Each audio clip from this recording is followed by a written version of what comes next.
این پایگاه обкаши کلوبدریو در ناحیه وسیع است. از این انشاءات обрасон 1800 گکتار زمین‌های حدود دهات توگرک обёри карда мешаванд. корхои нафсозии این انشاءات обрасон 27 دکامبر سال 2022 با دستگیری حکومت جمهوری تاجیکستان در دایره لایحه بهترسازی ذخیره‌های آب در ولایت ختلان تحت لایحه азнавсозии اساس‌های پایگاه‌های کلوبدریو ژانفیک از جانب اگنتی ملیوراسیا و обёри نزد حکومت جمهوری تاجیکستان راه اندازی گردیده.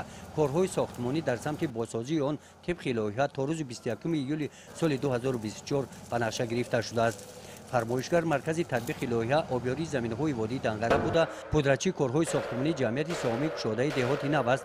نیمه دوم ماه اپریل طبق لایحه کارهای ساختمانی در داخل انشاءات پایگاه обкаши کلوبدریو جریان دارد. یک عدد نساسی обкаши وصل کرده شده. طبق اطلاع کارهای بندوبست و پیوست کردن آنها با شدت قوه برق روزهای نزدیک به انجام میرسد.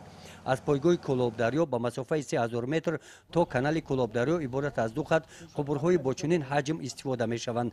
یک خط نگاه داشته شده، در خط دیگر مسافت 700 متر قبرها را باید عوض نمایند. تا این مدت ساختمانچیان 250 متر قبرها را عوض کردند.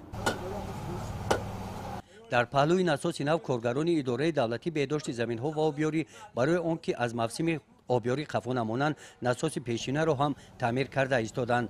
این کانال کلوبدریو است. توسط همین کانال به پایگاه آب جاری می‌گردد. طبق لایحه ساختمانچیان این کانال را هم از خون و لایقه باید تازه کنند.